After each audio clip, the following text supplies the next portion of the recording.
എല്ലാവർക്കും മാതാവിനെ തിരുസ്വരൂപം വണങ്ങിയും തൊട്ടും പ്രാർത്ഥിക്കാൻ വേണ്ടി അൾത്താര തുറന്നു കൊടുക്കുന്ന സമയമാണ്. രാവിലെ 5 മണി മുതൽ തുറക്കും. അപ്പോൾ ഉടമ്പടി എടുക്കാത്തവർക്കും അന്ന് അൾത്താരയിൽ കയറി മാതാവിനെ തൊട്ട് പ്രാർത്ഥിക്കാൻ കഴിയും. ഉടമ്പടി എടുത്തവർക്ക് ഇപ്പോഴ് ഉടമ്പടി എടുക്കുന്ന സമയത്തല്ലേ മാതാവിന് അൾത്താരയിൽ കയറാൻ പറ്റുന്നുള്ള ആൾക്കാർക്ക്.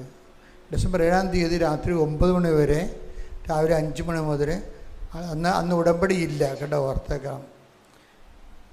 ഡിസംബർ 7-ാം തീയതി നമുക്ക് ഉടമ്പടിയോ പുതിയ ഉടമ്പടി എടുക്കുകയോ ഉടമ്പടി പുതുക്കുകയോ ചെയ്യുന്നില്ല. മറിച്ച് ഉച്ചയ്ക്ക് ആരാധന ഉണ്ടാകും, ആ 2:30 മണിക്ക്. രാവിലെ കുർബാന ഉണ്ടാകും. ബാക്കി എല്ലാ സമയങ്ങളിലും ചിട്ടയായി നിന്നുകൊണ്ട് മാതാവിനെ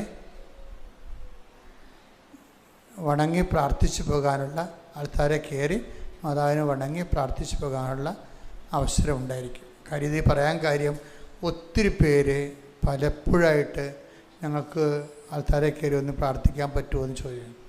അപ്പോൾ എല്ലാ ദിവസവും നമുക്കിവിടെ ഉടമ്പടി ഉള്ളത് കാരണം ഉടമ്പടിക്കാരും പിന്നെ ഉടമ്പടി അല്ലാത്തവരും തമ്മിലേക്ക് ഇവിടെ ഭയങ്കര മിക്സ് ചെയ്യാതിരിക്കാൻ വേണ്ടിയാണ് നമ്മൾ ആൾത്താര അടച്ചു വെച്ചിരിക്കുന്നത്. ഉടമ്പടിക്കാർ തന്നെ രാവിലെ മുതൽ വൈകുന്നേരം വരെ ഉണ്ട്. അപ്പം അതുകൊണ്ട് ഈ ഡിസംബർ 7-ാം തീയതിയാണ് എല്ലാവർക്കും അടുത്ത് വന്ന് മാതാവിനെ തൊട്ട് പ്രാർത്ഥിക്കാനുള്ള അവസരമുണ്ട്. പക്ഷേ ചീട്ടുംപടിയായിരിക്കും ചെയ്യണത്. പരിശുദ്ധ പരമദിവ്യകാരുണ്യത്തിന് ആരാധനയും സ്തുതിയും പുകഴ്ചയും ഉണ്ടായിരിക്കട്ടെ. പരിശുദ്ധ പരമദിവ്യകാരുണ്യത്തിന് ആരാധനയും സ്തുതിയും പുകഴ്ചയും ഉണ്ടായിരിക്കട്ടെ. പരിശുദ്ധ പരമദിവ്യകാരുണ്യത്തിന് ആരാധനയും സ്തുതിയും പുകഴ്ചയും ഉണ്ടായിരിക്കട്ടെ. എൻ്റെ പ്രിയപ്പെട്ടവരെ,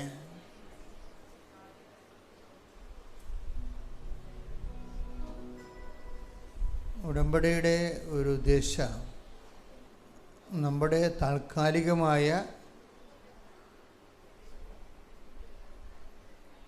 ഒരു ജീവിത പ്രശ്നം പെട്ടെന്ന് പരിഹരിച്ച് കിട്ടുക മാത്രമാണെങ്കിൽ കുറച്ച് താമസം വരും.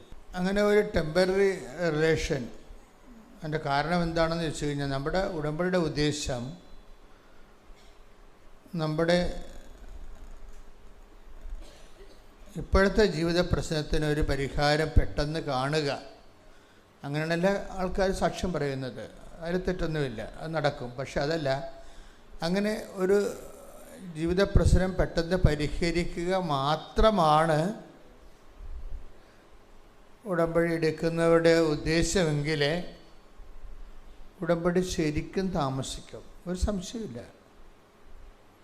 ചില ആൾക്കാരുടെ ഉടമ്പടിയെങ്കിലും വളരെ താമസിക്കുന്നുണ്ട്, ഞങ്ങൾ പ്രതീക്ഷിക്കുന്നതിനേക്കാൾ കൂടുതൽ താമസിക്കുന്നുണ്ട്. ഞാൻ തന്നെ അത്ഭുതപ്പെടും, അത്രയും താമസിക്കേണ്ട കാര്യമില്ലല്ലോ എന്ന് ഓർക്കും. അതിൻ്റെ കാരണം എന്ന് വെച്ച് കഴിഞ്ഞാൽ, അവിടെ കയ്യിൽ നിന്ന് വന്നിരിക്കുന്ന ആദ്യമേ വന്നിരിക്കുന്ന ഒരു ചെറിയ, അവരെ കുറ്റം പറയാൻ നമുക്ക് പറ്റത്തില്ല, അവർക്ക് അറിയത്തില്ല കാര്യം. അതുകൊണ്ടാണ് ആ വിഷയം, ഇപ്പോൾ വസ്തു വിൽക്കുക, അല്ലെങ്കിൽ മകളുടെ കല്യാണം നടക്കുക, അല്ലെങ്കിൽ കുഞ്ഞുങ്ങളില്ലാത്തവർ കുഞ്ഞുങ്ങളുണ്ടാവുക, അല്ലെങ്കിൽ വിസ പുതുക്കുക, ചിലർക്ക് അതുമാത്രമായിരിക്കും ഉടമ്പടിയുടെ ഉദ്ദേശം. അപ്പോൾ ശരിക്കും താമസിക്കും. അത് മാത്രമാണെങ്കിൽ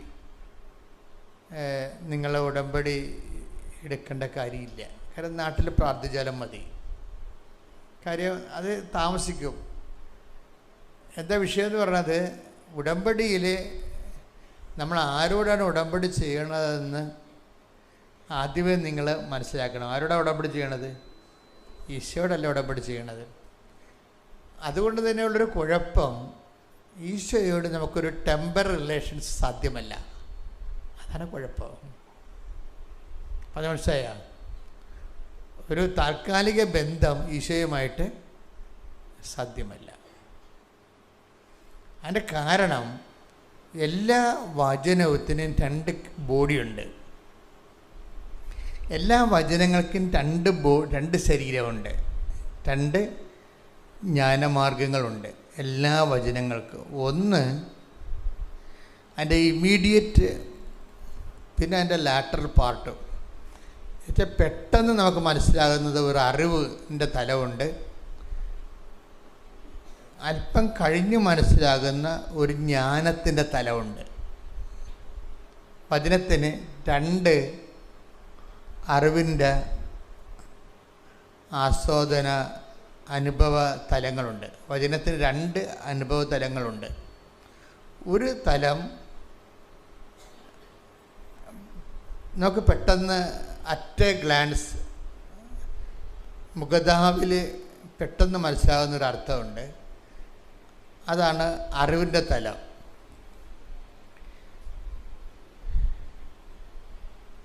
കുറച്ച് കഴിഞ്ഞ് മനസ്സിലാകുന്ന ഒരർത്ഥമുണ്ട്. അതാണ് ജ്ഞാനത്തിൻ്റെ തലം. ഈടുറ്റ വചന ഉപാസകരെ ജ്ഞാനതലത്തിന് കൂടി പ്രാധാന്യം കൊടുക്കും. അല്ലാതെ കാര്യമാത്ര പ്രസക്തർ ഇപ്പോഴുള്ള വിഷയത്തിനെ പ്രാധാന്യം കൊടുക്കത്തുള്ളൂ. ഇപ്പം ഈശോ പറഞ്ഞിട്ടില്ല, ഒരു വചനം പറഞ്ഞത് ഞാൻ ഈ ചെയ്ത എന്താണെന്ന് ഇപ്പം മനസ്സിലാവത്തില്ല, പിന്നീട് മനസ്സിലാവും. അപ്പോൾ മനസ്സിലാക്കേണ്ട 2 തലമുണ്ട്. ഇപ്പം മനസ്സിലാക്കണ കാര്യമുണ്ട്, പിന്നീട് മനസ്സിലാക്കണ കാര്യമുണ്ട്. അപ്പോൾ ഈ പിന്നീട് മനസ്സിലാക്കണമെന്ന് പറയുമ്പോൾ ഈ ആൾ ക്രിസ്തു ജ്ഞാന ഉപാസകയായി ഇങ്ങനെ ക്രിസ്തുവിനെ ഫോളോ ചെയ്തുകൊണ്ടേ ഇരിക്കണം. അല്ലാതെ ഓൾറെഡി സഡൻ ഒരു ജോലിയില്ല എന്നും പറഞ്ഞുകൊണ്ട് കർത്താവിൻ്റെ കവന്നടിച്ച് വീണ് കിട്ടിയാൽ കിട്ടി പോയെന്നും പറഞ്ഞ് അതോടുകൂടി ആ ചാപ്റ്റർ ക്ലോസ് ചെയ്ത് പോകുന്നവരില്ലേ, അവരെ സംബന്ധിച്ചിടത്തോളം ദൈവത്തിന് നിങ്ങളെ വിശ്വസിക്കാൻ നിങ്ങൾ സമയം കൊടുക്കണ്ടേ? ഇതാണ് വിഷയം. ദൈവത്തിന് നിങ്ങളെ ഒന്ന് വിശ്വസിക്കാൻ ദൈവത്തിന് നിങ്ങൾ സമയം കൊടുക്കണം. നമ്മൾ ദൈവത്തെ വിശ്വസിക്കണം അല്ലെന്ന് ഞാൻ എപ്പോഴും നിങ്ങളോട് പറഞ്ഞിട്ടുണ്ട്. കാര്യം ദൈവത്തിന് നിങ്ങളെ വിശ്വസിക്കാൻ നിങ്ങൾ ദൈവത്തിന് സമയം കൊടുക്കണം. അതിനെന്ത് ചെയ്യും? അതിൻ്റെ ലാറ്റർ പാർട്ട് ഇപ്പം നിങ്ങൾക്ക് മനസ്സിലാവത്തില്ല, പിന്നീട് മനസ്സിലാകുന്ന എന്ന് ഈശോ പറയുമ്പോൾ ഒരു കണ്ടിന്യൂ റിലേഷനാണ് ഈശോ ഉദ്ദേശിക്കുന്നത്. അല്ലാതെ ഒരു താൽക്കാലിക വീടില്ല, ജോലിയില്ല, വിവാഹമില്ല എന്നും പറഞ്ഞുള്ള താൽക്കാലിക റിലേഷൻസ് ഈശോയുമായിട്ട് സാധ്യമല്ല. അത് ആണ് എൻ്റെ ഒരു ഗുഡൻസ്. നിങ്ങളൊരു കണ്ടിന്യൂ റിലേഷനെയാണ് ഈശോയുമായിട്ട് മുന്നോട്ട് പോകണമെന്നുണ്ടെങ്കിൽ നിങ്ങൾ ആദ്യമേ ചില നിലപാടുകൾ എടുക്കണം. എന്താണ്? ഞാൻ ഈ പറയുന്ന വിഷയം എനിക്ക് തന്നെ ഗുണമോ എനിക്ക് തന്നെ ദോഷമോ എന്ന് എനിക്കറിയത്തില്ല, പക്ഷേ എനിക്ക് ഒന്നറിയാം, ഞാൻ ഈ വിഷയം കിട്ടിയാലും കിട്ടിയില്ലെങ്കിലും ഞാൻ നിൻ്റെ കൂടെ തന്നെ നിൽക്കും. അതാണ് നമുക്കെടുക്കാവുന്നൊരു നിലപാട്. മനസ്സിലായില്ലേ? അത് ബുദ്ധിപൂർവമായൊരു നിലപാടാണ്. കാര്യം കർത്താവുമായിട്ട് നമുക്കൊരു ടെമ്പററി റിലേഷൻസ് സാധ്യമല്ലാത്തത് കൊണ്ടാണ്. അപ്പോൾ എൻ്റെ വിഷയം കിട്ടിയാലും എൻ്റെ ജപ്തി നടപടി ആണിപ്പോൾ എനിക്കുള്ളത്, അത് മാറിയാലും മാറിയില്ലേലും ഞാൻ നിന്നെ തന്നെ സേവിച്ച് നിൻ്റെ കൂടെ തന്നെ നിൽക്കും എന്ന് ഇപ്പം അച്ഛൻ പറഞ്ഞത് കൊണ്ടല്ല നിങ്ങൾ പറയേണ്ടത്. നിങ്ങളതൊരു തീരുമാനമായിട്ടെടുക്കണം മനസ്സിൽ. അതിന് എന്താണ് അടിസ്ഥാനമെന്ന് നിങ്ങൾ എന്നോട് ചോദിച്ചാൽ ജനകോടികളുടെ യേശു അനുഭവം തന്നെയാണ്. ഈശോനെ അനുഭവിച്ചിട്ടുള്ളവർ അങ്ങോട്ടങ്ങോട്ട് ചെല്ലുന്തോറും കുറച്ചുകൂടി റിലേഷൻസ് മധുരതരമാകാൻ സാധ്യതയുണ്ട്. നിങ്ങളെ പെട്ടെന്ന് കിട്ടുന്ന വിഷയത്തിൽ ആസ്പദമാക്കിയിട്ട് ഇനി വേറെ ഒരു ജ്ഞാനം പറഞ്ഞു തരാനുള്ളത്, ഇപ്പം നിങ്ങൾ എടിപിടി എന്നും പറഞ്ഞൊരു വിഷയത്തിന് കർത്താവിൻ്റെ അടുത്ത് തിരുസന്നിധി വന്നു, ചിലപ്പോൾ അപ്പം തന്നെ അതിന് മറുപടി ഉണ്ടാവും. അത് അത്ര നല്ല കാര്യമല്ല ശരിക്കും പറഞ്ഞാൽ അപ്പം തന്നെ മറുപടി ഉണ്ടാകണത്. അതിൻ്റെ അപ്പം തന്നെ മറുപടി ഉണ്ടാകുന്ന ഒരു കാര്യം, ദൈവം നിന്നെ വിശ്വസിക്കണില്ല എന്ന് കൂടി അതിന് അർത്ഥമുണ്ട്. കാര്യം എന്താണ്? നിനക്ക് നിൻ്റെ ഈ വിഷയത്തിന് ഇപ്പം സമാധാനം തന്നില്ലെങ്കിൽ നീ 4 കാലം വീണ് ഓടുവെന്നും അടുത്ത ആഴ്ച നീ കർത്താവിൻ്റെ തിരുസന്നിധിയിൽ മാഞ്ഞു പോകുമെന്നും ദൈവത്തിന് അറിയാം. അപ്പം അങ്ങനെ പോകാതിരിക്കാൻ വേണ്ടി ചില സമയത്ത് ഒറ്റയടിക്ക് കർത്താവ് പടപടാന്ന് 1-2 അനുഗ്രഹങ്ങൾ അങ്ങോട്ട് തരും. പിന്നെ ഒരു ഗ്യാപ്പ് ഉണ്ടാകും ചിലപ്പോൾ. ചിലർക്ക് ദൈവം നേരത്തെ ഇപ്പോൾ ഓളോടെ ഇവിടെ വരുന്നവരെല്ലാം ഫ്രഷ് ഹാൻഡ്സ് അല്ലല്ലോ. നേരത്തെ ദൈവമായിട്ട് കുറച്ച് അനുഭവ സമ്പത്തുള്ള ആൾക്കാരാണെങ്കിൽ, നേരത്തെ കർത്താവുമായിട്ട് കുറച്ച് അനുഭവ സമ്പത്തുള്ളവരാണെങ്കിൽ ചിലപ്പോൾ ലാഗ് ചെയ്യാൻ സാധ്യതയുണ്ട്. ഉടമ്പടി ഉടനടി പരിഹാരമാണ്, അതിന് മാറ്റമൊന്നുമില്ല. അത് നമ്മളെല്ലാ ദിവസവും സാക്ഷ്യം കേട്ടുകൊണ്ടിരിക്കുന്നതാണ്. എങ്കിലും എല്ലാവർക്കും ആ തൊപ്പി ചേരത്തില്ല. നേരത്തെ കർത്താവുമായിട്ടൊക്കെ കുറച്ച് ബന്ധവും അടുപ്പവും ഒക്കെ ഉള്ള ആൾക്കാരാണെങ്കിൽ നിങ്ങൾ പെട്ടെന്നൊരു അനുഭവം നോക്കേണ്ട കാര്യമില്ല. എന്താ വെച്ചാൽ കർത്താവ് നീ നിൽക്ക്, നിന്നെ എനിക്കറിയാം, എനിക്ക് നിന്നെ അറിയാം, നിനക്ക് എന്നെ അറിയാം, നീ നിൽക്കെന്ന് പറയും. അപ്പോൾ ഒരു അനുഗ്രഹം ബ്ലോക്ക് ചെയ്യുകയോ താമസിച്ച് ചെയ്ത് കഴിഞ്ഞാൽ അതിൻ്റെ അർത്ഥം നീ നിൽക്ക് എന്നതിൻ്റെ അർത്ഥം എനിക്ക് നിന്നോട് കൂടുതൽ സംസാരിക്കാനും ഇൻട്രാക്ട് ചെയ്യാനും ഈ ക്യാഷ് ആൻഡ് കൈൻഡിൻ്റെ മെറ്റീരിയൽ ബെനിഫിറ്റ്സിൻ്റെ അപ്പുറത്ത് നമ്മൾ തമ്മിലൊരു മെറ്റഫോറിക്കൽ ആയിട്ടുള്ള റിലേഷൻസ് ഉണ്ട്. ഒരു വസ്തു വിഷയാതീതമായ ഒരു ആധ്യാത്മികതയുണ്ട്. വിഷയം താമസിക്കുമ്പോൾ ശ്രദ്ധിക്കണം, അത് വിഷയാതീതമായ ഒരു ആധ്യാത്മികതയിലേക്ക് കർത്താവ് അത് അംഗീകരിച്ചിട്ടുണ്ടെന്നാണ് എൻ്റെ അർത്ഥം. അത് വളരെ നിസ്സാര കാര്യമല്ല. കഴിഞ്ഞ ദിവസം ഞാൻ നമ്മുടെ അലക്സച്ചനില്ലേ, അലക്സച്ചൻ്റെ പള്ളിയിലെ ഒരു പോപ്പുലർ മിഷൻ ധ്യാനം നടന്ന്. അപ്പം അച്ഛൻ എന്നോട് പറഞ്ഞ് ധ്യാനം കഴിയുമ്പോൾ ഒരു സമാപന സന്ദേശം കൊടുക്കണമെന്ന് പറഞ്ഞു. അപ്പം ഞാൻ അച്ഛൻ്റെ പള്ളിയിൽ സന്ധ്യയ്ക്ക് 7 മണിക്ക് പോയി. അപ്പം സമാപന സന്ദേശം വേണമെങ്കിൽ എനിക്കൊരു 1000 സമാപന സന്ദേശം കൊടുക്കാൻ പറ്റും. എൻ്റെ ജോലി തന്നെ ഇതാണല്ല, എത്രയോ വർഷമായി. പക്ഷെ ഞാനത് അതിൻ്റെ അകത്തൊരു സത്യസന്ധത ഇല്ലായ്മ കാരണം സമാപന സന്ദേശം ആരാ കൊടുക്കേണ്ടത്? ഒരു ധ്യാനം പൂർണ്ണമായിട്ട് തീരുകയാണ്.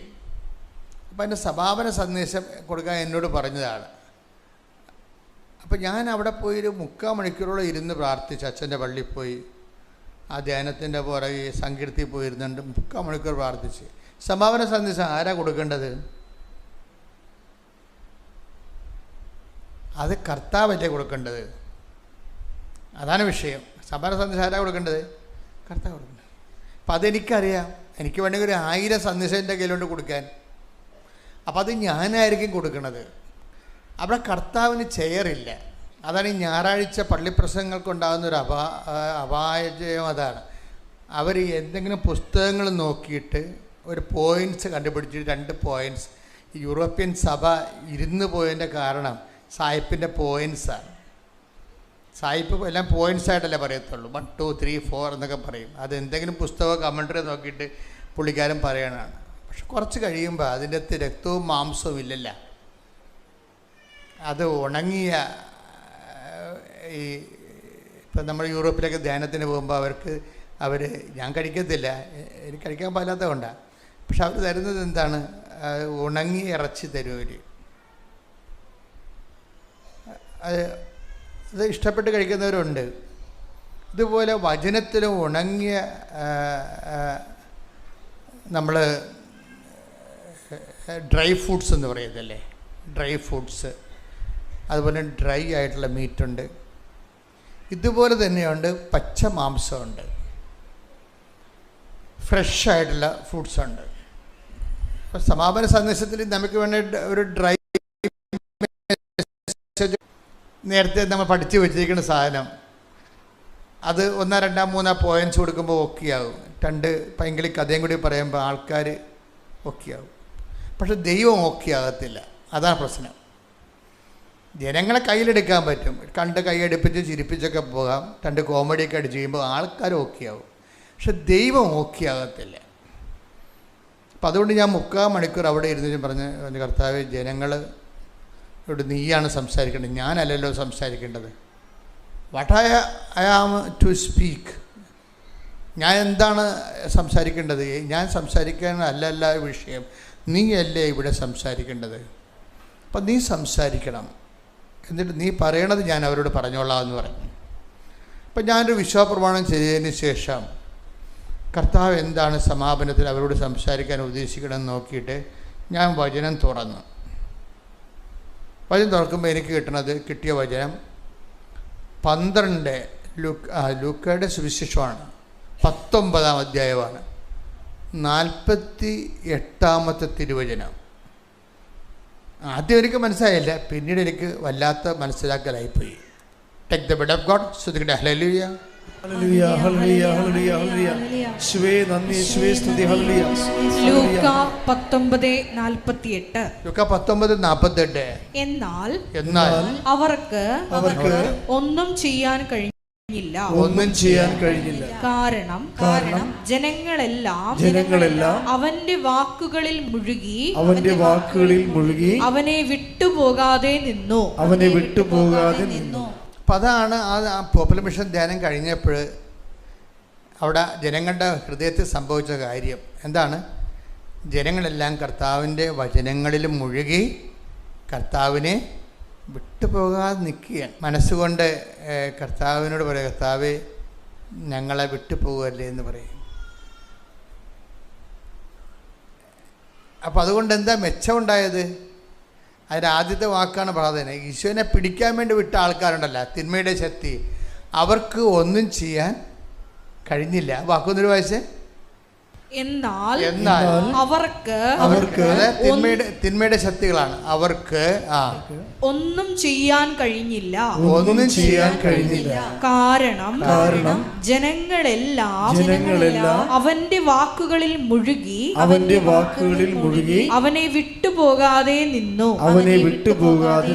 അപ്പൊ ഈശോ എന്നോട് പറഞ്ഞ ഇതാണ്, ജനങ്ങൾ ഇപ്പോൾ ഓക്കെയാണ്, അവരഭിഷേകത്തിലാണ്, കർത്താവിൻ്റെ വാക്കുകൾ മുഴുകി നിൽക്കുകയാണ്. ഇനി ഈ അരൂപി നിലനിർത്താൻ പറയണം. കാര്യം ആർക്കും ഒന്നും, നമ്മൾ കർത്താവിൻ്റെ വചനത്തിൽ കണ്ടിന്യൂറ്റിയോടുകൂടി നിൽക്കുകയാണെങ്കിൽ നോബഡി ക്യാൻ ഹർട്ടസ്. ആർക്കും ഒന്നും ചെയ്യാൻ പറ്റത്തില്ല. എന്ന് വെച്ച് കഴിഞ്ഞാൽ തിന്മയുടെ ശക്തികൾക്ക് ഒരിക്കലും നമ്മളെ തൊടാൻ പറ്റത്തില്ല. തിന്മയുടെ ശക്തികളെന്ന് പറഞ്ഞാൽ എന്താണെന്ന് വെച്ച് കഴിഞ്ഞാൽ, ബേസിക്കായിട്ട് ഒരു വിഷയം തിന്മയാകുന്നത് എങ്ങനെയാണ്? ക്രിസ്തുവിൽ നിന്ന് നമ്മളെ അകറ്റിക്കളയുന്ന എല്ലാം നമ്മുടെ തിന്മയായിരിക്കും. അങ്ങനെയുള്ളൂ. നന്മ തിന്മകളെന്ന് പറയുമ്പോൾ പഴയ നിയമത്തിൽ ഒരു പഴം കഴിക്കേണ്ടതും കഴിക്കാത്തതുമായിട്ടാണ്. പക്ഷെ നിങ്ങളോർക്കും പഴം കഴിക്കണമെന്നല്ല പ്രശ്നം. ദൈവത്തിൻ്റെ വചനം അനുസരിക്കേണ്ടതും അനുസരിക്കാത്തതുമാണ് നന്മയും തിന്മയുമായിട്ട് പഴയ നിയമത്തിൽ വരേണ്ടത്. അതിന് പഴത്തിൻ്റെ ഫിഗറേറ്റീവിൽ അവതരിപ്പിക്കുന്നത് മാത്രമേ ഉള്ളൂ. അതിൻ്റെ ജിസ്റ്റ് എന്താണ്? ദൈവത്തിൻ്റെ വചനം, ദൈവത്തിൻ്റെ കൽപ്പന അവർ സ്വീകരിക്കുകയോ നിരസിക്കുകയോ ചെയ്യാം. അതാണ് നന്മയും തിന്മയും എന്ന് പറയണത്, നന്മ തിന്മകളുടെ പക്ഷം. അപ്പം നന്മ തിന്മയെന്ന് പഴയ നിയമത്തിൽ പറയണത് വചനം തന്നെയാണ്. വചനം അനുസരിക്കുന്നത്, സ്വീകരിക്കുന്നത് നന്മയും വചനം തിരസ്കരിക്കുന്ന തിന്മയുമാണ്. പുതിയ നിയമത്തിൽ വരുമ്പോൾ വചനം മാംസമായ ഈശോയാണ് നന്മ തിന്മയുടെ അടിസ്ഥാനം. പുതിയ നിയമത്തിൽ വരുമ്പോൾ ഈശോനെ സ്വീകരിക്കുകയോ, ഈശോയാണ് ജീവൻ്റെ ബലമെന്ന് പറയണത്, ഈശോനെ സ്വീകരിക്കുകയോ സ്വീകരിക്കാതിരിക്കുകയോ ചെയ്യുന്നതാണ് നന്മ തിന്മകളുടെ മാനദണ്ഡമെന്ന് പറയണത്. അപ്പം തിന്മകൾ നമ്മുടെ ഉള്ളിലേക്ക് വരണ ഒരു സമയമെന്ന് പറയുമ്പോൾ അതിനെ ഇൻടൈറ്റ് ചെയ്ത് കളയണം. അപ്പം എങ്ങനെയാണ് ചെയ്യണത്? ജനങ്ങളെല്ലാം ഒന്നിനു വായിച്ച വചനം. എന്നാൽ അവർക്ക് ഒന്നും ചെയ്യാൻ കഴിഞ്ഞില്ല. കാരണം ജനങ്ങളെല്ലാം അവന്റെ വാക്കുകളിൽ മുഴുകി അവനെ വിട്ടുപോകാതെ നിന്നു. അപ്പം അതാണ് വിഷയം. അവനെ വിട്ടുപോകാതെ നിന്നു, അതാണ് വിഷയം. നമ്മുടെ വിഷയം നമ്മൾക്ക് ഏതെങ്കിലും ഒരു പ്രാർത്ഥനയുടെ കാര്യം നടന്നില്ലേ എന്ന് വിചാരിച്ചുകൊണ്ടാണ് ആൾക്കാർ ദൈവത്തിൽ നിന്ന് കൂടെ നിൽക്കണതും വിട്ടുപോണതും. വിഷയാധിഷ്ഠിതമാണ് റിലേഷൻസ്. ഇവിടെ ഇപ്പോൾ ഇതിൻ്റെ അകത്ത് വന്നിരിക്കുന്നത്, ഇപ്പോൾ ഈ കൂട്ടായ്മ തന്നെ നോക്കിയോ, ഇതിൻ്റെ അകത്ത് ഒരു 40% നോൺ കാത്തലിക്സാണ്, നോൺ ക്രിസ്ത്യൻസും ഉണ്ട്. എനിക്ക് നോൺ ക്രിസ്ത്യൻസിനോട് യാതൊരു വിശ്വാസവും ഇല്ല. എന്താ കാര്യം? നിങ്ങൾക്ക് ക്രിസ്തുവിനെ അറിയത്തില്ല. ആ അനുഗ്രഹം, നിങ്ങൾ പറയുന്ന അനുഗ്രഹം നിങ്ങൾ പറയുന്ന സമയത്തുള്ളിൽ കിട്ടിയില്ലെങ്കിൽ നിങ്ങൾ വിട്ടുപോകും. സംശയമില്ലല്ലോ കാര്യത്തിൽ. അതെപ്പോഴും നമ്മൾ ശ്രദ്ധിക്കണം. ഒരു ക്യാഷ് ആൻഡ് കൈൻ്റെ ഒരു ആനുകൂല്യം നേടിയെടുക്കാൻ വേണ്ടി മാത്രമാണ്. അതുകൊണ്ട് എപ്പോഴും പറയുന്ന വചനം പറയുന്നൊരു വിഷയം എന്താണ്? നിങ്ങൾ 15:26 എടുത്ത് 1 കൊരിന്ത്യസിന്റെ സ്തുതിക്കട്ടെ ഹല്ലേലൂയ. ജീവിതത്തിന് വേണ്ടി മാത്രം, ഈ ജീവിതത്തിന് വേണ്ടി മാത്രം ക്രിസ്തുവിൽ പ്രത്യാശ വച്ചിട്ടുള്ളവരാണെങ്കിൽ നമ്മൾ എല്ലാ മനുഷ്യരെയും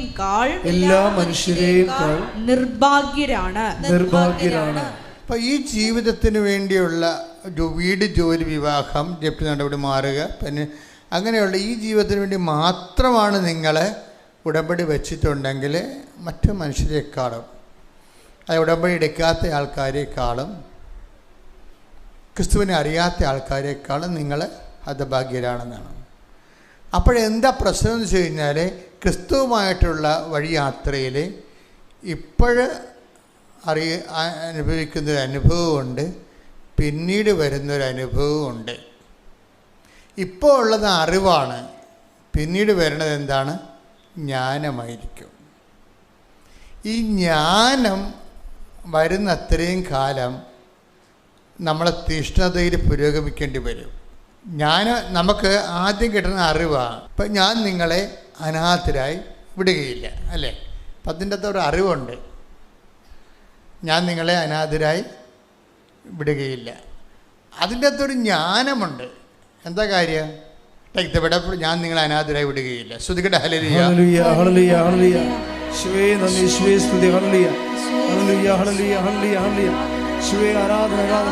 യോഹന്നാൻ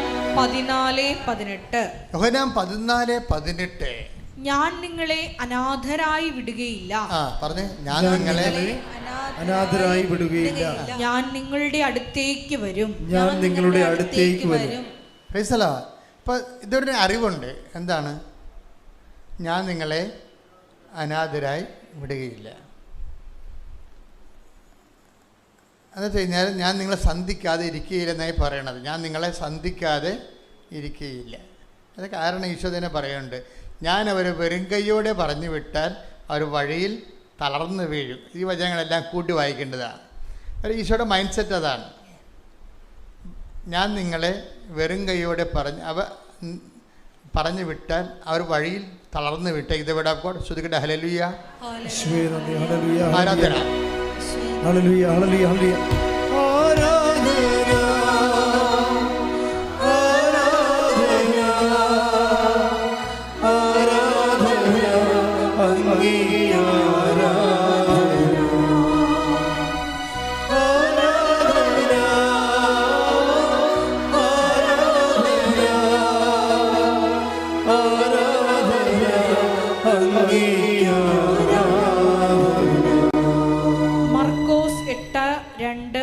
തിരുവചനങ്ങൾ. മർക്കോസ് 8:2.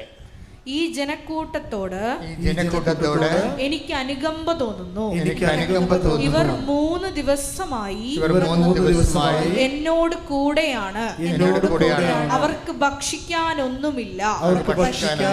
അവരെ വിശപ്പോടെ വീട്ടിലേക്ക് പറഞ്ഞയച്ചാൽ വഴിയിൽ തളർന്നു വീണേക്കും. ഈ വിഷയം ഈശോ അഡ്രസ് ചെയ്യും, തീർച്ചയായിട്ടും അഡ്രസ് ചെയ്യും.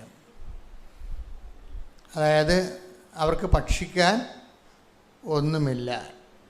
അപ്പം അതിൻ്റെ അർത്ഥം എന്തൊക്കെ വരുന്നുണ്ട് അതിനകത്ത്? അവരെ ജോലി വരുന്നുണ്ടായിരുന്നു ഇല്ലേ? ജോലി വരുന്നില്ലേ? നിങ്ങളുടെ IELTS-ഉം നിങ്ങളുടെ OET എല്ലാം അതിൻ്റെ വരുന്നുണ്ട്. എന്താ കാര്യം? ജോലി ഇല്ലെങ്കിൽ നമുക്ക് പൈസ ഇല്ലെങ്കിൽ ഭക്ഷണം മാത്രമല്ല പല കാര്യങ്ങളും ഉണ്ടാകാതിരിക്കും. അതാണ് വെറും കൈയോടെ. അതാണ് ഞാൻ വെറും കൈ. ആ വചനം ഒന്നിട്ട് വായിച്ച്. അവരെ വിശപ്പോടെ വീട്ടിലേക്ക് പറഞ്ഞയച്ചാൽ വഴിയിൽ തളർന്നു വീണേക്കും. വഴിയിൽ തളർന്നു വീഴും.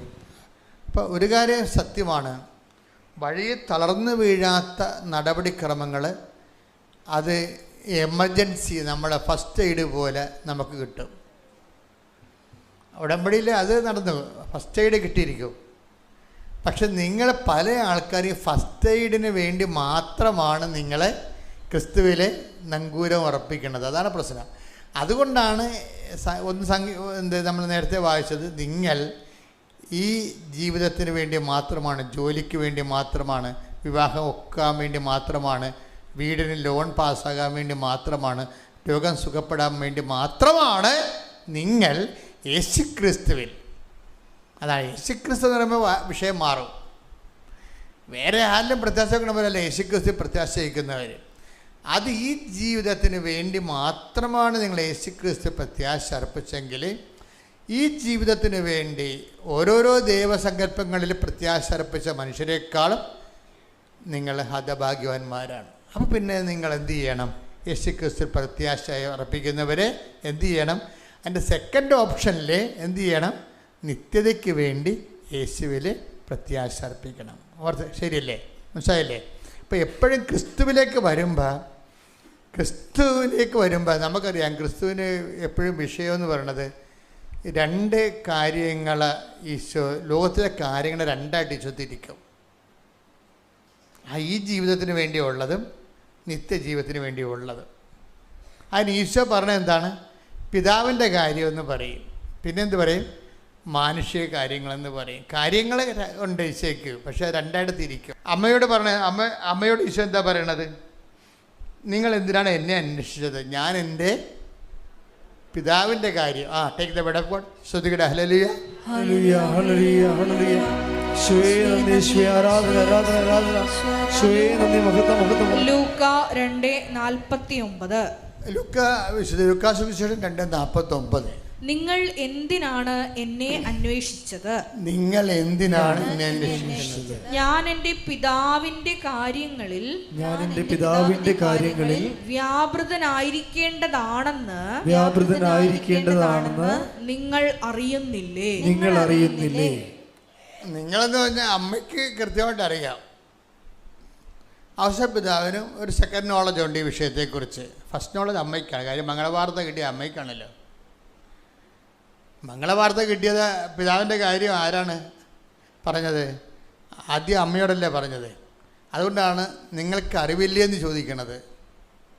ഞാൻ എൻ്റെ പിതാവിൻ്റെ കാര്യത്തിൽ വ്യാപൃതനായിരിക്കേണ്ടവരാണ്, നിങ്ങൾക്ക് അറിവില്ലേ? അപ്പോൾ ഈശോയെക്കുറിച്ചുള്ള അറിവിൽ ഒരറിവെന്താണ്? ബേസിക് അറിവെന്താണ്? ഈ അന്വേഷിക്കുന്ന ആൾക്കാർ ശ്രദ്ധിക്കണം. നിങ്ങൾ എന്തിനാണ് എന്നെ അന്വേഷിച്ചത് എന്ന് വെച്ചാൽ, എന്തിനാണ് എന്നെ അന്വേഷിച്ചതെന്ന് ചോദിച്ചു കഴിഞ്ഞാൽ, എന്നെ അന്വേഷിക്കണത് എന്തിനായിരിക്കണം എന്നാണ് ഈശോ പറയണത്. പറഞ്ഞ മനസ്സിലായ? എന്നെ അന്വേഷിക്കണത് എന്തിന് ആയിരിക്കണം? എന്തിനാണ് അന്വേഷിക്കേണ്ടത്? പിതാവിൻ്റെ കാര്യങ്ങളെക്കുറിച്ച് എന്നെപ്പോലെ വ്യാപൃതനാകാൻ വേണ്ടിയാണ് നിങ്ങൾ എന്നെ അന്വേഷിക്കേണ്ടത്. ഓക്കെ അല്ലേ? മനസ്സിലായ? വളരെ ശ്രദ്ധിക്കണം. നിങ്ങൾ എന്തിനാണ് എന്നെ അന്വേഷിച്ചത് എന്ന് ചോദിച്ചാൽ അതിൻ്റെ അർത്ഥം എന്താണ്? നിങ്ങൾ എന്തിനു വേണ്ടി എന്നെ അന്വേഷിക്കണം? എന്തിനു വേണ്ടി അന്വേഷിക്കണം? എന്നെപ്പോലെ നിങ്ങളും പിതാവിൻ്റെ കാര്യത്തിൽ വ്യാപൃതയാകാൻ വേണ്ടിയാണ് എന്നെ അന്വേഷിക്കേണ്ടത്. ഓക്കെ അല്ലേ? ഇനി ഒരു വിഷയം എന്ന് പറയണത്, വേറെ അപ്പം വർദ്ധിപ്പിച്ചതിൻ്റെ പിറ്റേ ദിവസം ആൾക്കാർ വട്ടിയും കൊട്ടയും എടുത്ത് പഴയ ഓർമ്മയ്ക്ക് ഈശോൻ്റെ അടുത്ത് വന്നായിരുന്നു. അപ്പം വർദ്ധിപ്പിച്ച ഒരു ദിവസം സന്ധ്യക്കായിരുന്നു, വൈകുന്നേരം ആയപ്പോഴാണ്. കുറേ ആൾക്കാർ ഭക്ഷണം കഴിച്ച് കുറേ ആൾക്കാർ വീട്ടിൽ കൊണ്ടുപോയി. വീട്ടിൽ കൊണ്ട് രാത്രി അവർ സപ്പറെല്ലാം കഴിഞ്ഞതിന് ശേഷം പറഞ്ഞ്, നാളെ അവൻ രാവിലെ അപ്പം വർദ്ധിപ്പിക്കും, അതുകൊണ്ട് നമുക്ക് വെളുപ്പിന് കിട്ടണ വണ്ടിക്ക് പോയേക്കാന്ന് പറഞ്ഞ് ഓട്ടോറിക്ഷയും പിടിച്ചിട്ട് ആൾക്കാർ വന്നിരിക്കുകയാണ്. അപ്പോഴേ ഈശോ പറഞ്ഞൊരു വാക്കുണ്ട്, നിങ്ങൾ എന്തിനാണ് എന്നെ അന്വേഷിക്കണമെന്ന് എനിക്ക് അറിയാം. Take the bed of God. ശ്രുതികട ഹല്ലേലൂയ ഹല്ലേലൂയ ഹല്ലേലൂയ. യേശു പ്രതിവചിച്ചു, സത്യം സത്യമായി ഞാൻ നിങ്ങളോട് പറയുന്നു, അടയാളങ്ങൾ കണ്ടതുകൊണ്ടല്ല അപ്പം ഭക്ഷിച്ച് തൃപ്തരായതുകൊണ്ടാണ് നിങ്ങൾ എന്നെ അന്വേഷിക്കുന്നത്. അപ്പോൾ ഈശോനെ അന്വേഷിക്കുന്ന ആൾക്കാരെ രണ്ട് തരത്തിൽ തിരിക്കാൻ പറ്റും. എന്താണ്? ഒന്ന്, അപ്പം ഭക്ഷിച്ച് തൃപ്തരായതുകൊണ്ട് അടയാളം. അപ്പം അവിടുത്തെ അടയാളം എന്ന് പറയുന്നത് അപ്പം ഭക്ഷിക്കുന്നതല്ല, ഈശോ ദൈവരാജ്യത്തിൻ്റെ അടയാളമെന്ന രീതിയിലാണ്, നിത്യതയുടെ അടയാളമാണ്. ഈശോ കാണിക്കുന്ന അത്ഭുതങ്ങളെല്ലാം നിത്യതയുടെ മുന്നാസ്വാദനങ്ങളാണ്. അതുകൊണ്ടാണ് പറയണത്, പിതാക്കന്മാർ മരുഭൂമി വെച്ച് മന്ന ഭക്ഷിച്ചു, അവർ മരിച്ചു. അതുപോലെ അല്ല ഈ അപ്പമെന്ന്. ഈ അപ്പം ഭക്ഷിക്കുന്ന നിത്യം ജീവിക്കുമെന്നാണ്. അത് ഏതപ്പത്തെക്കുറിച്ചാണ് പറയണത്? കർത്താവ് ഭാഗിച്ചു കൊടുത്ത അത്ഭുതത്തിൻ്റെ അപ്പത്തെക്കുറിച്ചല്ല പറയണത്, കർത്താവിൻ്റെ ശരീരം തന്നെയായ പരിശുദ്ധ കുർബാനയെക്കുറിച്ചാണ് പറയണത്. ഈ അപ്പം ഭക്ഷിക്കുന്നവൻ നിത്യം ജീവിക്കും. ലോകത്തിൻ്റെ ജീവന് വേണ്ടി ഞാൻ നൽകുന്ന അപ്പം എൻ്റെ ശരീരം തന്നെയാണ്. എൻ്റെ ശരീരം ഭക്ഷിക്കുന്നവൻ എന്നിലും ഞാൻ അവനിലും വസിക്കുന്നു. സജീവനായ പിതാവാണ് എന്നെ അയച്ചത്, പിതാവ് മൂലം ഞാൻ ജീവിക്കുന്നു. അതുപോലെ എന്നെ ഭക്ഷിക്കുന്നവൻ ഞാൻ മൂലം ജീവിക്കും. അപ്പോൾ അതാണ് വിഷയം. അതിൻ്റെ അടയാളമാണ്, എന്നെ ഭക്ഷിക്കുന്നവൻ ഞാൻ മൂലം ജീവിക്കും. അതിൻ്റെ നിത്യത ജീവൻ്റെ അടയാളമായിട്ടാണ്, അതാണ് അതിൻ്റെ അടയാളം. അതുകൊണ്ട് ഈശോ പറയണത് അടയാളങ്ങൾ, നിത്യജീവൻ്റെ അടയാളങ്ങൾ കണ്ടതുകൊണ്ടല്ല, ഇന്നലെ അപ്പം ഭക്ഷിച്ചുകൊണ്ടാണ് നിങ്ങൾ എന്നെ അന്വേഷിക്കേണ്ടത്. അപ്പം അത്ഭുതങ്ങൾക്ക് പുറകെ അത്ഭുതങ്ങൾ കാണാൻ വേണ്ടി വീട് ജോലി വിവാഹം കിണറുള്ള വെള്ളം എന്നൊക്കെ പറഞ്ഞുകൊണ്ട് ഈ ഒരു പട്ടിക ഉണ്ടാക്കി ഈശോൻ്റെ കൂടെ പോയാൽ അധിക കാലം പോകാൻ പറ്റത്തില്ല. അതാണ് വിഷയം. കർത്താവ് പറയും പുറകിൽ പോകാൻ പറയും, മുമ്പിൽ കയറി നിൽക്കണ്ട, പുറകിൽ പോകാൻ പറയും. നീ മാനുഷിക കാര്യങ്ങളാണ് അന്വേഷിക്കേണ്ടത്. 10 ദിവസത്തോട് പറഞ്ഞില്ലേ, take the bed of God. ശ്രുതിക്കട്ടെ ഹല്ലേലൂയ ഹല്ലേലൂയ ഹല്ലേലൂയ ഹല്ലേലൂയ. യേശുവേ നന്ദി, യേശുവേ സ്തുതി. ഹല്ലേലൂയ ഹല്ലേലൂയ ഹല്ലേലൂയ ഹല്ലേലൂയ ഹല്ലേലൂയ.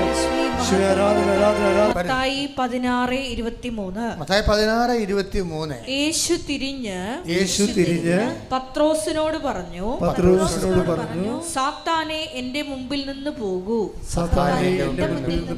നീ എനിക്ക് പ്രതിബന്ധമാണ്, നിന്റെ ചിന്ത ദൈവികമല്ല, മാനുഷികമാണ്. അപ്പം ഇത് വിഷയമായത് അടിക്കടി അനുഭവങ്ങളും അതിശയങ്ങളും മാത്രം ലാക്കാക്കിക്കൊണ്ട് യേശുവിൻ്റെ പുറകെ നടന്നു കഴിഞ്ഞാൽ ഇന്നല്ലെങ്കിൽ നാളെ 10 ദിവസം വിളിച്ച വിളി നിന്നെയും വിളിക്കും. ചെകുത്താനെ വണ്ടി വിട്ടേക്കാൻ പറയും. അതാ വിഷയം, നിസ്സാരമല്ല വിഷയം. നമുക്ക് ഒരു പരിധി കഴിഞ്ഞാൽ പിന്നീട് ക്രിസ്തു ആരാണെന്ന് നമ്മൾ അറിയേണ്ടി വരും. നമ്മൾ പട്ടി ചാകണ പോലെ ചാകാതിരിക്കാൻ വേണ്ടിയാണ് അവൻ നമ്മുടെ പാപത്തിന് പരിഹാരം ചെയ്തുകൊണ്ട് നമ്മുടെ വില കൊടുത്തിരിക്കുന്നത്. അതുകൊണ്ട് തന്നെ അവൻ്റെ നാമത്തെ വിശ്വസിക്കുന്നവർക്കെല്ലാം ദൈവമക്കളാകാനുള്ള വരം നൽകിയെന്ന് പറയും, അവൻ്റെ നാമത്തെ വിശ്വസിക്കുമ്പോൾ. അപ്പോൾ എന്താ വിഷയം എന്ന് പറയണത്, നിത്യജീവനെ കൂടി ഉൾപ്പെടുത്തിക്കൊണ്ട് വേണം ബുദ്ധിയുള്ളവർ ക്രിസ്തുവിനെ അന്വേഷിക്കാൻ. അല്ലെങ്കിൽ കുറേ നാളത്തേക്ക് നമുക്ക് കുറച്ച് കഴിയുമ്പോൾ നമ്മൾ പുറകിൽ പോകേണ്ടി വരും. സാത്താനെ നീ എനിക്ക് പ്രതിബന്ധമാണെന്ന് പറയും. എന്താണ് സാത്താനെ നീ എനിക്ക് പ്രതിബന്ധമാണെന്ന് പറയും.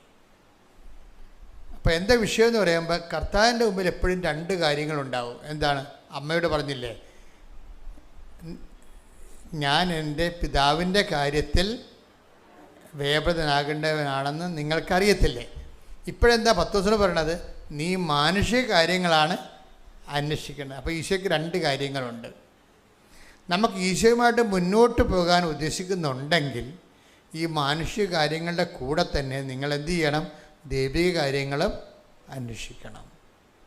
അപ്പോൾ അത് ഇതിൻ്റെ അകത്തൊരു താക്കോലാണ്, രഹസ്യമാണത്. ശരിക്കും പറഞ്ഞാൽ ഈ മാനുഷിക കാര്യങ്ങളുടെ കൂടെ തന്നെ നമ്മൾ ക്രിസ്തുവിലൂടെ ദൈവിക കാര്യങ്ങളും അന്വേഷിക്കണം. മരിക്കാതിരിക്കാൻ, നിത്യതയോളം ജീവിക്കാൻ അകപ്പാട് നൽകിയിരിക്കുന്ന ഒരേ ഒരു നാമമാണ്.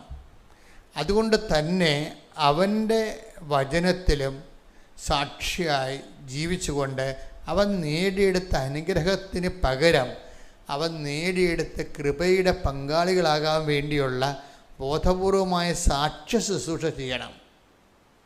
സാക്ഷ്യം അവിടെയാണ് വരണത്, സാക്ഷ്യ ജീവിതം.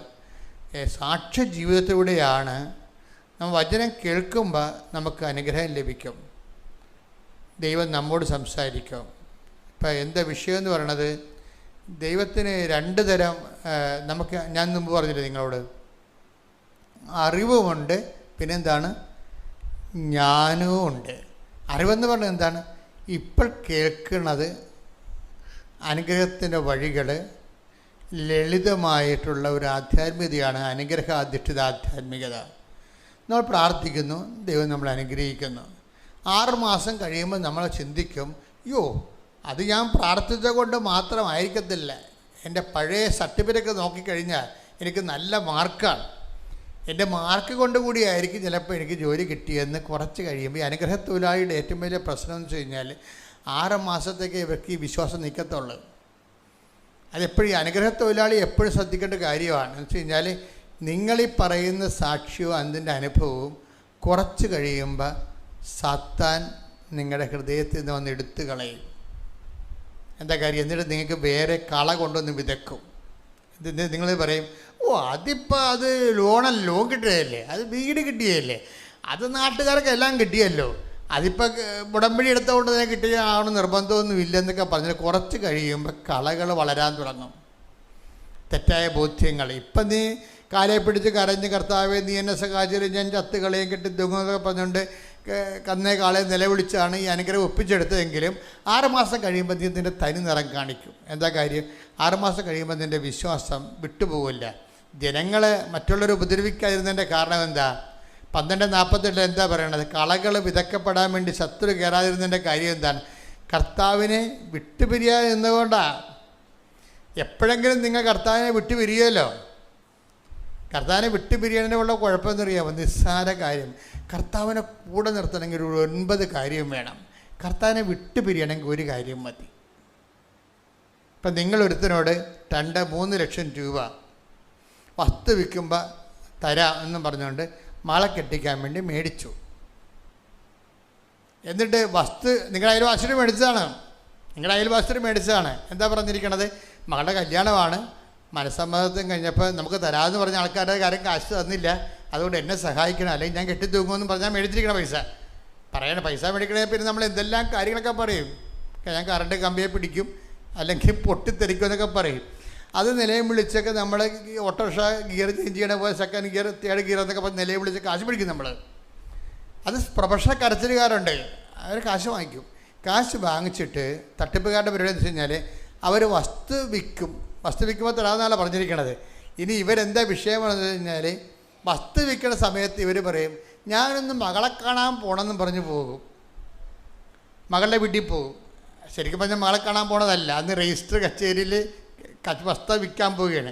അപ്പോൾ രാവിലെ ഇറങ്ങുമ്പോൾ നാട്ടുകാർ ചോദിക്കത്തില്ലേ നിങ്ങളെവിടെ പോണ്? അപ്പോൾ വസ്തു വിൽക്കാൻ പോകണം. ആ വസ്തു വിറ്റില്ല, അപ്പോൾ എൻ്റെ കാശ് കിട്ടുമല്ലേ. അവരെ അറിയിക്കാതിരിക്കാൻ വേണ്ടി നിങ്ങളെന്താ പറയണത്? തലേ ദിവസം എഴുന്നേറ്റും പറയും ഞാൻ എൻ്റെ മകളെ കാണാൻ പോകുമ്പോൾ മകളുടെ വീട്ടിൽ പോയി നിൽക്കും, എന്നിട്ട് അവിടുന്ന് രജിസ്റ്റർ കച്ചേരി വരും. അപ്പോൾ നിങ്ങളെന്താ ഉദ്ദേശിച്ചിരിക്കണത്? കാശ് കിട്ടുമ്പോൾ ഇവർക്ക് കൊടുക്കരുത്, താമസിക്കണം. അത് നമുക്ക് എന്ത് ചെയ്യണം? നമുക്ക് വേണമെങ്കിൽ 2 സെൻറ്റ് സ്ഥലം 5 സെൻറ്റ് സ്ഥലം വീടിൻ്റെ അടുത്ത് കൊടുക്കാമെന്ന് പറഞ്ഞ് അത് വാങ്ങിക്കണം തൽക്കാലം. അവളെ നമുക്ക് ചെറുവരലെ നിർത്താം. ഈ ഒറ്റ കാര്യം മതി ക്രിസ്തു വിട്ടുപോകാൻ. ഈശോനെ കൂടെ നിർത്താൻ നമുക്ക് 9 കാര്യം ചെയ്തേണ്ടി വരും. പക്ഷേ ഈശോ വിട്ടുപോകാൻ വേണ്ടി ഈ ഒരൊറ്റ തരികിട പരിപാടി കാണിച്ചാൽ മതി, വിട്ടുപോയിക്കൊള്ളൂ. കാര്യം ഈ അനുഗ്രഹത്തൊഴിലാളിയുടെ പ്രശ്നമെന്ന് പറയണത് അവൻ ഈശോ ഒരിക്കലും പ്രശ്നമല്ല, ഈശോനെ കൂടെ നിർത്തുന്ന ഒരു പ്രശ്നമല്ല. നമ്മുടെ കള്ളിൽ വള്ളക്കള്ളി വെള്ളം കയറാതിരുന്നാൽ മതി, വേറെ പ്രശ്നമൊന്നുമില്ല. അതുകൊണ്ട് തന്നെ ഡേറ്റി ഫെല്ലോസാണ് ഈ അനുഗ്രഹത്തൊഴിലാളികൾ എന്ന് പറയണത്. അവനൊരു വിഷയം വന്നാൽ സുവിശേഷത്തെ നിരക്കാത്തൊരു തീരുമാനം എടുക്കും. ചതിവ്, വഞ്ചന, പറ്റിപ്പ്, മറ്റുള്ളവരുടെ കണ്ണിൽ പൊടിയിടുക, ഇങ്ങനെയുള്ള അഭ്യാസം കാണിക്കും. അതോടുകൂടി അവൻ്റെ കാര്യത്തിൽ തീരുമാനമാകും. കാര്യം എന്താ വെച്ചാൽ ഈശോ ചോദിച്ചൊരു ചോദ്യമുണ്ട്, നിങ്ങൾക്ക് ഈ ലോകത്തിലുള്ള ദൈവസങ്കല്പങ്ങളും ഈശോയും തമ്മിൽ വ്യത്യാസം അതാണ്. എന്താ? നിങ്ങൾക്ക് ആരിൽ എന്നിൽ പാപം ആരോപിക്കാൻ കഴിയും, അതാണ് വിഷയം. അപ്പം ആ ഒരു ഒറ്റ ചോദ്യം കൊണ്ട് മനുഷ്യരാശി ഒതുങ്ങിപ്പോയതാണ്, കൈ ചൂണ്ടാൻ പറ്റത്തില്ല കർത്താവിൻ്റെ നേരെ. അപ്പം അതുകൊണ്ട് തന്നെ നമ്മൾ ദൈവത്തിൽ നിരക്കാത്തൊരു തീരുമാനം വെച്ചുകൊണ്ടാണ് ഇരിക്കണമെന്നുണ്ടെങ്കിൽ ഇന്നല്ലെങ്കിൽ നാളെ കർത്താവിന് നിക്കക്കളി ഉണ്ടാകാതിരിക്കും, വിട്ടുപോകും. അപ്പം നമ്മുടെ മുമ്പിലുള്ള റിസ്ക് എന്താ? എന്ത് വില കൊടുത്തും കർത്താവിനെ കൂടെ നിർത്തുകയാണ്. അതെങ്ങനെ കൂടെ നിർത്തണമെങ്കിൽ എന്ത് ചെയ്യണം? ആ റിലേഷൻ അനുഗ്രഹം ബേസ്ഡ് ആകാതെ റിലേഷൻ കണ്ടിന്യൂ ചെയ്യണം. റിലേഷൻ കണ്ടിന്യൂ ചെയ്തിട്ടാണ് അത് അങ്ങനെ വരുമ്പോൾ നഷ്ടങ്ങളെല്ലാം നിത്യതയ്ക്കുള്ള മുതലോഹരി വരുമാനം തിരിച്ചടച്ചുകൊണ്ടിരിക്കും നമ്മൾ. നിത്യത ഒരിക്കലും നിങ്ങൾക്കത് സൗജന്യ ദാനമാണെന്ന് ഞാൻ പറയത്തില്ല. സൗജന്യ ദാനമാണെന്ന് ഞാൻ എന്താ കാര്യം വെച്ച് കഴിഞ്ഞാൽ, രക്ഷാ നടപടി സൗജന്യമാണ്, കർത്താവ് ഏകപക്ഷീയമായി ചെയ്ത കാര്യമാണ്. പക്ഷെ അത് നമ്മുടെ അക്കൗണ്ടിലേക്ക് വരുന്നത് ഈ യേശുക്രിസ്തു ക്രൂശിക്കപ്പെട്ടു പാപത്തിന് പരിഹാരം ചെയ്തു. ഇപ്പം ഗവൺമെൻറ്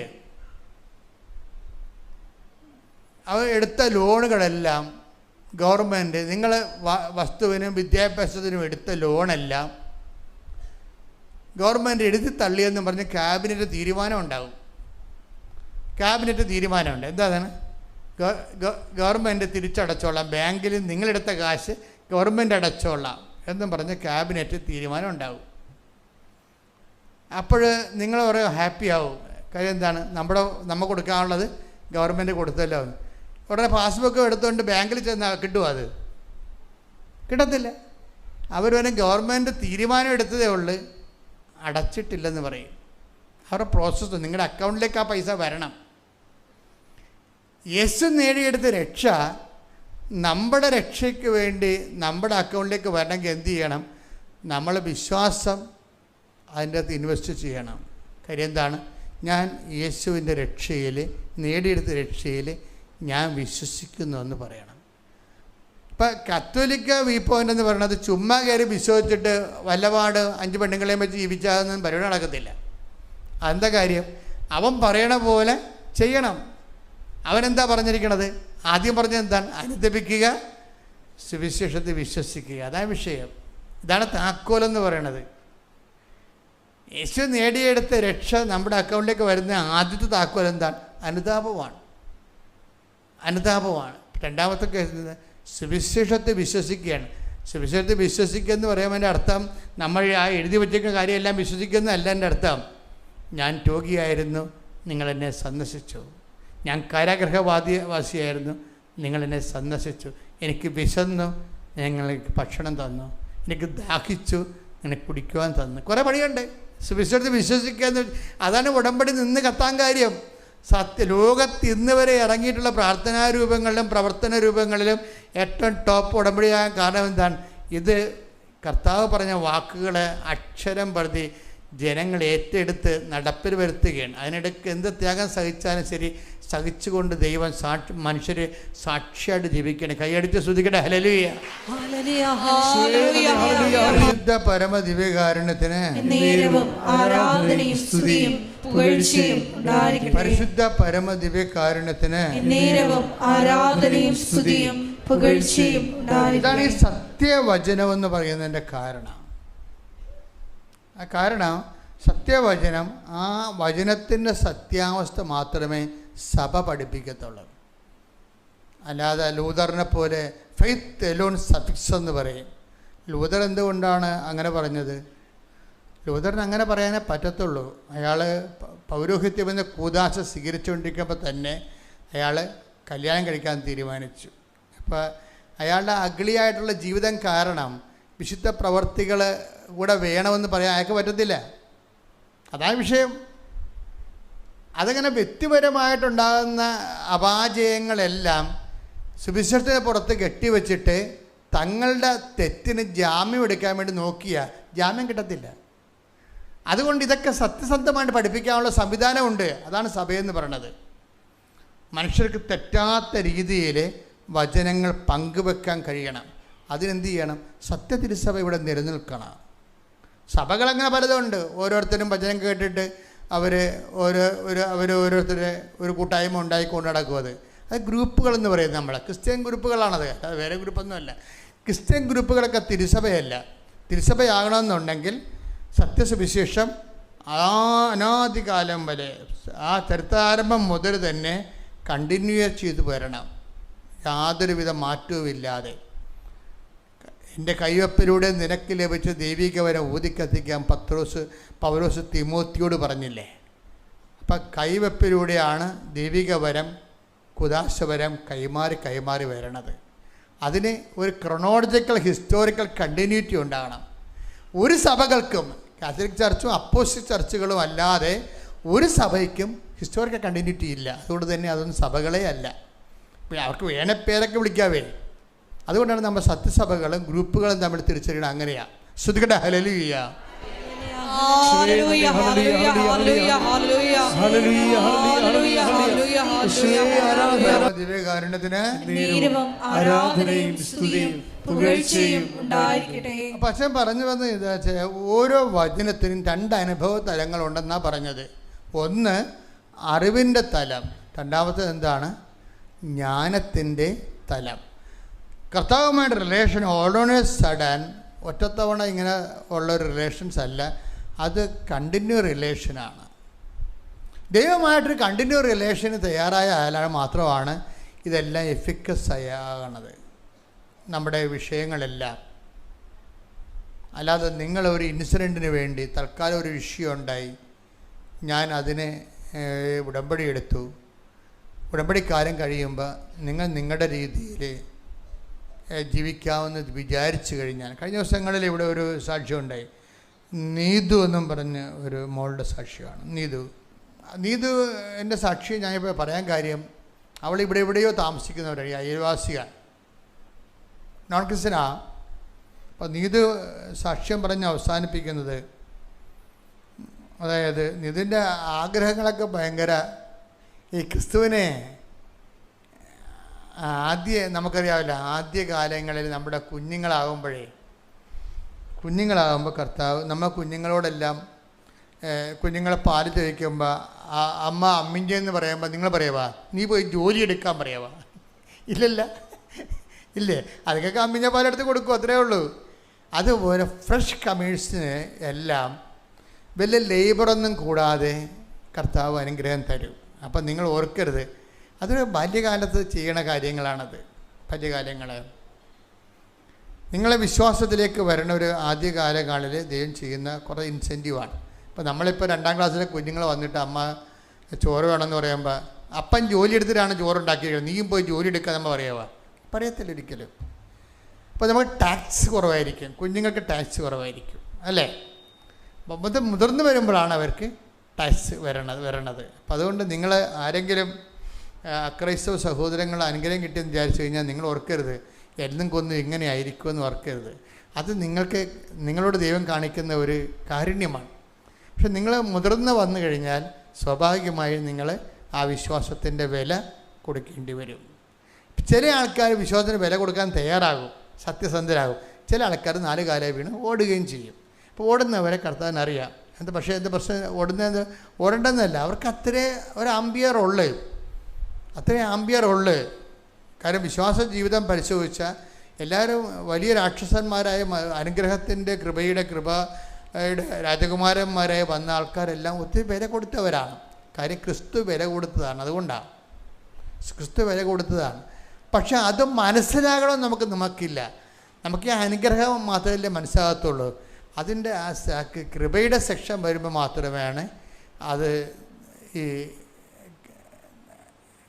നമ്മുടെ വചനത്തിൻ്റെ ആ അനുഗ്രഹത്തിൻ്റെ അറിവിൻ്റെ തലം കഴിഞ്ഞ് ജ്ഞാനത്തിൻ്റെ തലത്തിലേക്ക് വരും. ഈശോയുമായിട്ട് റിലേഷൻസ് ഒരു നീണ്ട റിലേഷൻസാണ്. അപ്പം അതുകൊണ്ട് തന്നെ അറിവിൻ്റെ തലം ആദ്യം കിട്ടും. അറിവ്, അനുഭവം, ബോധ്യം സാക്ഷ്യമായിട്ടൊക്കെ ആയിട്ട് പെട്ടെന്ന് കിട്ടും. പിന്നീട് ഒരു ജ്ഞാനതലം ഉണ്ടാകും. ജ്ഞാനതലം എന്ന് പറയണത് അത് എല്ലാവർക്കും ഉണ്ടാകത്തില്ല, നമ്മുടെ തീഷ്ണത പോലെ ഇരിക്കും. അറിവിൻ്റെ തലം കഴിഞ്ഞിട്ട് ചില ആൾക്കാർ 90 വയസ്സാകുന്ന സമയത്ത് തന്നെ അറിവിൽ തന്നെ കിടക്കത്തുള്ളൂ, ജ്ഞാനതലത്തിലോട്ട് കയറത്തില്ല. കാര്യം അവിടെ അത് ജ്ഞാനത്തിൻ്റെ തലം കൊടുക്കാനുള്ള വിശ്വാസത്തിൻ്റെ സ്ഥിരത അവിടെ ഇല്ലാത്തത് കൊണ്ടാണ് അവർക്ക് ആ അറിവ് തന്നെ കിട്ടിക്കൊണ്ടിരിക്കും. ഇപ്പം അത് കത്തോലിക്കയുടെ കൂട്ടത്തിലുണ്ട്, എല്ലാ ക്രിസ്ത്യാനികളുടെ കൂട്ടത്തിലുണ്ട്. ഈ 70 വയസ്സാകുമ്പോഴും അനുഗ്രഹം മാത്രം ദൈവത്തിൽ നിന്ന് ചോദിച്ചുകൊണ്ടിരിക്കണവർ. അത് കർത്താവിൻ്റെ ഒന്നും കിട്ടിയില്ലെങ്കിൽ അവർ മാതാവിൻ്റെ അടുത്ത് പോകും. മാതാവിൻ്റെ അടുത്തൊന്നും കിട്ടിയില്ലെങ്കിൽ അവരെന്ത് ചെയ്യും? അന്തോനിസിൻ്റെ അടുത്ത് പോകും. അന്തോനിസിൻ്റെ അടുത്തും കിട്ടിയില്ലെങ്കിൽ എന്ത് ചെയ്യും? ഞാൻ ഇപ്പം നിങ്ങൾ പറഞ്ഞാൽ വിശ്വസിക്കുമെന്ന് അറിയത്തില്ല, ഞാൻ തന്നെ ഓർത്തിട്ടുണ്ട്. ഞാൻ പണ്ട് കേട്ട ഒരു വിഷയമാണ്. അന്തോനിസിനൊക്കെ അവിടെ കയ്യിൽ നിന്ന് മാല മോഷണം പോയി.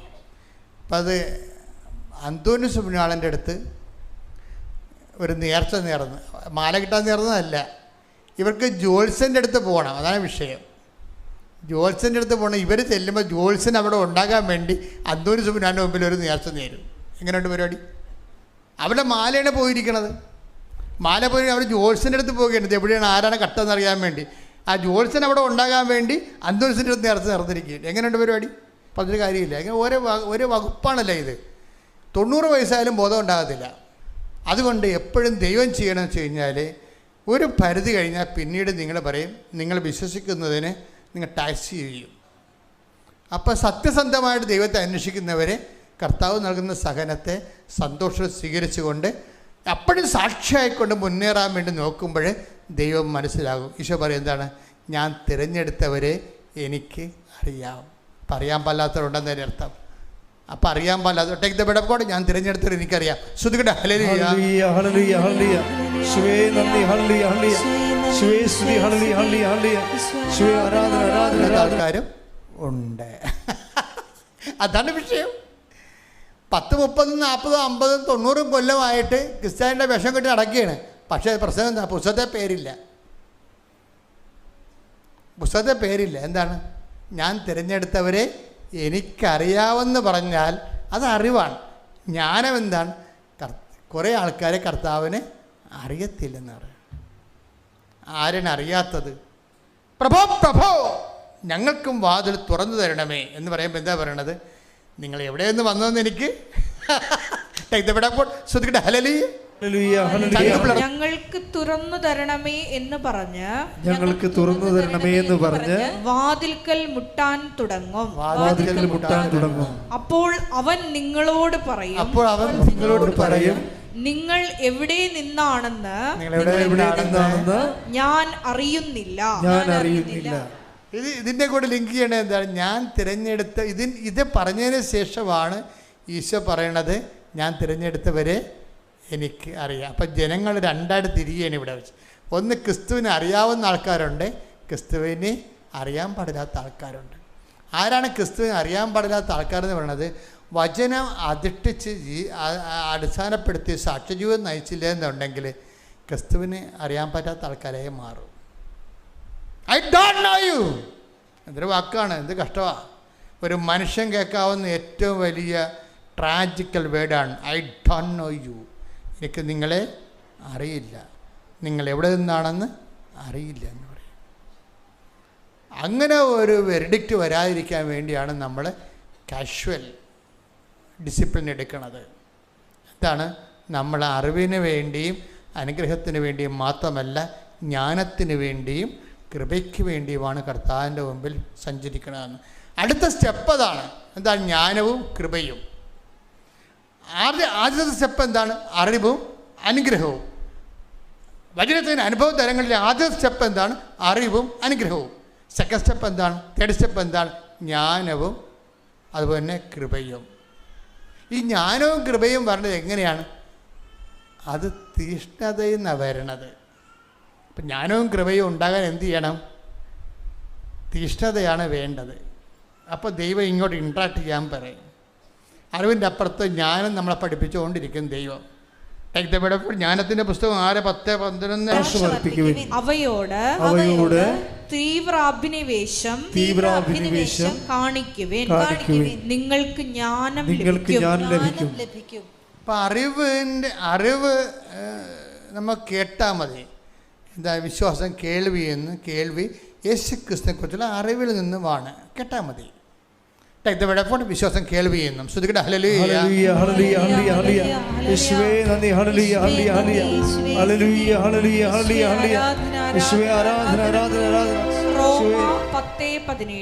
റോമ 10:17 ആകയാൽ വിശ്വാസം കേൾവിയിൽ നിന്നും കേൾവി ക്രിസ്തുവിനെ പറ്റിയുള്ള പ്രസംഗത്തിൽ നിന്നുമാണ്.